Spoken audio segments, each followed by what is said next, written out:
YouTube, what's going on? I gotta put this out there, man. A little quick message. If God told you the whole story and plan and purpose behind this quarantine, would you tell him no thank you? If he told you he was going to bring you closer to your family member, if he told you he was going to give you restore your marriage through sitting in the house for 3 to 4 weeks, if he told you that you were going to have a great time and see your kids smile in a different way, and you were going to make memories in such a way, would you take it? If he told you that you were going to have to sit in your house in quarantine and that you weren't going to be able to allow to go anywhere, that there was going to be some fear that was going to set in, that you were going to have some nights, some restless nights, that your mind was going to get so powerfully overtaken at some moments that you were thinking that you were coughing, that you thought maybe you had a fever. But in the midst of it, that you were going to grow closer to a broken marriage, that you were going to get closer to your kids, that your kids were going to share things with you that you would have never known, that you would have never took the time to listen to, that you were going to reminisce on memories that you even forgot about in this time, that you were going to miss family members that you haven't even seen that are probably about 4 or 5 blocks or 20 minutes away, that when you come out of this, that you were going to want to spend more time, that you were going to cherish the hugs with loved ones that you haven't seen in a while, that you were going to have a relationship with people and friends that you thought that you took advantage of, the friends that you didn't even really thought that you were friends, but realizing coming this that you missed their face, that you missed their conversations that we take for granted, that we were going to respect our jobs more, that we were going to respect the things, and more than that, that you were going to get closer to God in this time, that you were going to rebuild a faith, that you were going to have a word inside you that you ain't never heard before, that you were going to see other people come to believe and ask you questions that would have never probably came to God at this time. If he told you all this stuff, would you still do your quarantine? Would you still do your quarantine? Because there's so many stories in the Bible of Job and Joseph and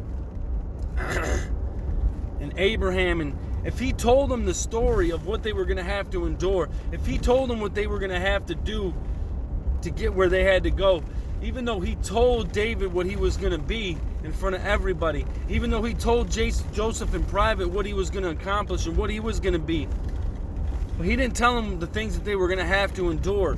He didn't tell them the whole story. He didn't tell them because I'm pretty sure they wouldn't have went. I'm pretty sure Joseph would have said, nah, I'm good, man. I don't think I can endure the slavery. I don't think I can endure the imprisonment.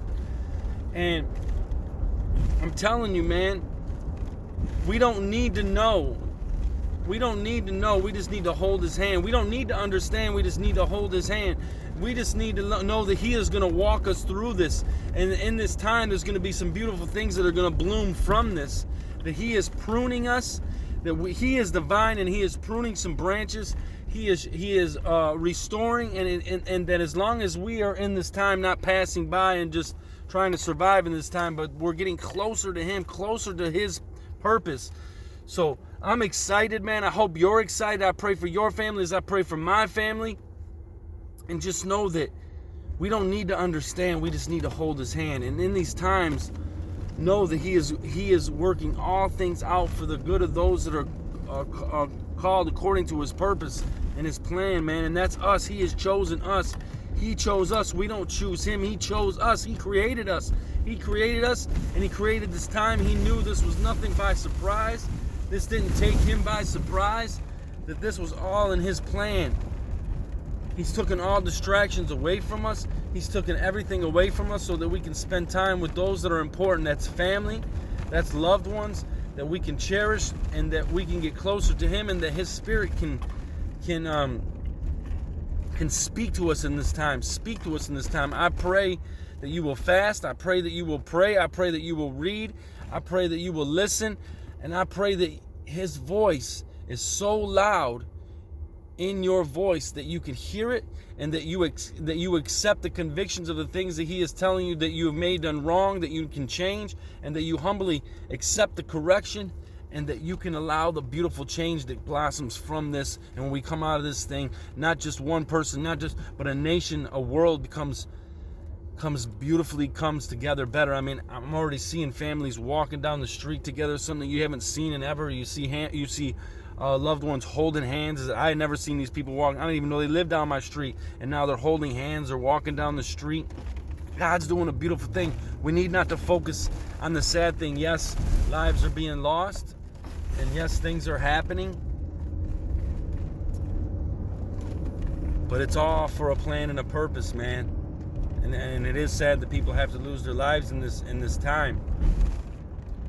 But I'm telling you, we're all going to come out of this thing stronger. I pray for those that have lost loved ones, those that have been sick due to this virus. And I just pray God be with them and their families and grow them stronger in the same thing and draw them closer together. Pray for each and every one of you. God bless in Jesus' name.